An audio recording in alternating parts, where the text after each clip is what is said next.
Hello everyone. Thank you for tuning in to this month's episode of Pegasus. I am Dr. Brittany Moore Henderson, Community Outreach Veterinarian here at Mississippi State University's College of Veterinary Medicine. Joining me this month for this episode is Dr. Joy Burt, Director of our Animal Health Center, as well as Associate Clinical Professor here at the college. Thank you for joining me today, Dr. Burt. Thank you, Dr. Henderson, for having me. So, Dr. Burt, just starting off, tell me a little bit about yourself. Well, I graduated from here in 1987, left here, went to Cincinnati, Ohio, where I worked in a multi-doctor practice for about a little less than a year, and then I went out on my own into private practice in Oxford, Ohio. And as a bulldog, it was hard to say you were from Oxford, even if it was in Ohio. But Oxford is a small town, home of Miami University, about similar to Starkville and MSU. So, after opening my own practice there, we continued to develop it to a multi-doctor practice, and after 20 years, had the opportunity to come here. So. Okay, so what brought you here? So in 2008, I was chosen as the Alumnus of the Year, and during my visit back, I happened to mention the fact that I loved teaching and always have. And in fact, one of the ways that I placated that love of teaching was to have young men and women that were applying to vet school come through my practice. And over the years, we had over 60 that successfully got into vet school. So you can see very, very rewarding. But between that love of teaching and the desire to come back home to Mississippi, my family and I took the leap of faith and applied for the Community Veterinary Services service chief job, and here I am now as hospital director. Well, I'm glad that you're here, Dr. Burt. Well, thank you. And enjoy having you here. Well, thank you. So what kind of took you from that assistant clinical professor to all the way to being the director of the Animal Health Center? Because that's a big duty. That is a big jump. Well, one thing is, once I got back here, I did continue my educational process and got an MPH in Health Services Administration, which is kind of a blend of an MBA and an MPH. It's looking at applying business aspects to populations and such. And my love of business, desire of business, and experience, I think running a practice is what led the administration to think that I'd be a good fit for the hospital director's position. So. Okay. And so since then, how long have you been the director of the Animal Health Center? Been here 10 years now. And I've been director for 8 of those 10 years, administrator 1 year, and then director the other 8. So. And during that time, what all changes would you say have occurred in the Animal Health Center? You know, it's amazing. I guess as a 1987 graduate, I look at this place all the time and look at all the changes that have occurred, not just with the College of Veterinary Medicine, but with our profession in general. Exactly. So. I'd say in the 10 years that I've been back, probably the big changes are, the student numbers. We have more students here. We have a very active and thriving veterinary technology program.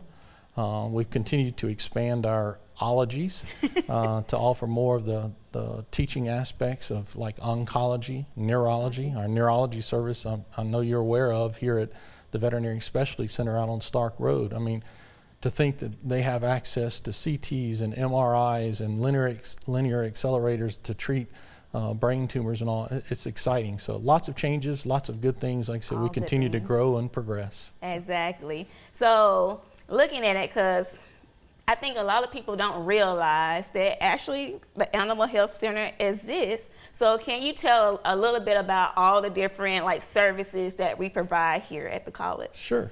So the Animal Health Center really exists for 2 purposes. One is to provide veterinary services for the stakeholders of Mississippi in this region.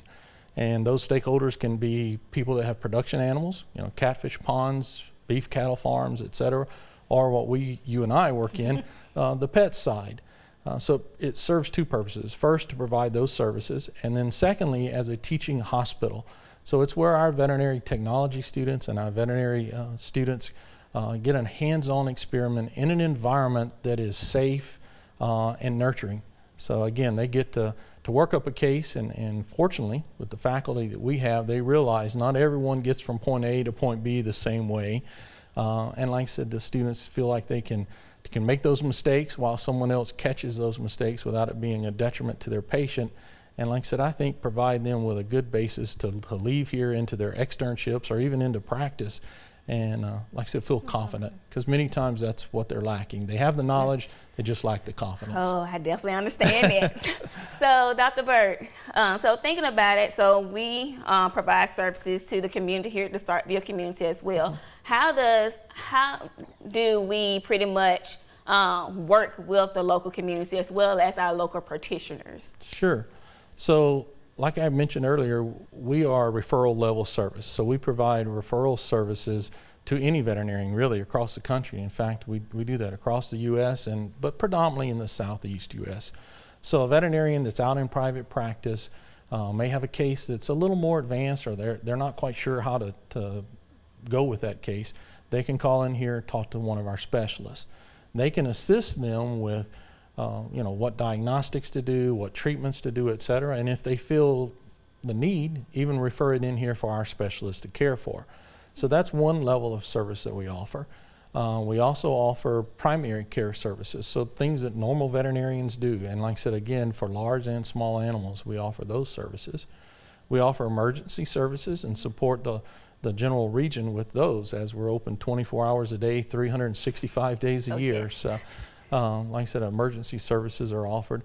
And then lastly, I think you'd have to include our shelter medicine program as part giving back to the community as well. They travel across North Mississippi, providing disease prevention.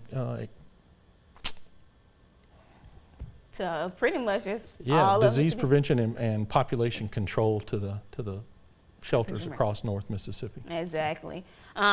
So pretty much our animal health center does quite a bit of things, right? A lot of services, provide a lot of services. Absolutely. And I have to say, you are managing all of those things. So how, I guess, your day pretty much is pretty busy. So what would you say you spend your majority of your time doing? Wow. My day is like you said, can be anything. Exactly. Can start out calm and go to chaos, or start out chaotic and go to calm. But when you oversee 10,000 patient visits a year, like I said, anything can happen. Exactly. But fortunately, I think many years ago I learned to not micromanage people, but to find good people, get them in the position that they do good work in, and then let them do that work. So I have a lot of help, and like I said, we have patient visits, we interact with clients and stakeholders. So like I said, a lot of activity, but most of my time is spent either managing the purchases and such for the hospital, or managing the people within the hospital. So. Okay. So I know you mentioned earlier that what brought you back here was your love for teaching. Mm-hmm. So do you get an opportunity to still interact a lot with the students? I do. As time has gone on, that interaction has been less. I used to work on the clinic floor, as you know, and that's getting to be less and less as more responsibilities became available for the hospital director position. But I still teach in all of the years, and both curriculum, both the technology curriculum and the DVM curriculum. I teach the business courses and aspects, and I really enjoy that. So I'm pretty sure students enjoy having the ability to take that course, because that course is pretty much very important, especially if they're going out there thinking about starting their business. So how do you somewhat, I guess, assist those students? Because I'm sure you hear from some that have already graduated. Oh, absolutely. In fact, I heard from one today. So yeah, it's we start out with it's a 2-week course, and we start out with basics of preparing a resume and cover letter, and how to interact in an interview and what to expect, those kind of things, all the way up through the process of actually picking apart a contract and trying to decide what is good and what's bad about the contract, what could be clarified, et cetera. It takes a lot of, I think, attempts to stay current with activities of what's going on, what are salaries being offered, benefits, those kind of things. But yeah, I think for the most part, students come out of that, as I like to tell them, being very confident in getting a job, being very confident in going into that job and being successful, and then maybe not as comfortable knowing how to run a business, but they have all the basics. They know resources that are available to them, et cetera. Because as a general rule, going out and owning a practice is probably 3 to 5 years down the road for most of them. So we definitely waited on the heavy end of getting out there, getting a good position, doing well in that position, and then, like I said, knowing the resources to come to when the time comes to buy a practice. Okay. Well, like I said, I'm sure the students enjoy having you here and then seeing that you are managing a hospital as well. So they are getting it's very beneficial. So I think my last question is, so if our viewers today are, looking in, is there a way that they can help the Animal Health Center in any way? It's a good question. I think it goes back to maybe we can help each other. Maybe it can be mutually beneficial. Just to know that we're there to assist them if they have referral needs, or like I said, they can discuss with their veterinarians the possibility of us joining in that team to improve the care for their pet, or like we talked, offering the primary care or the emergency services. We're here to help them.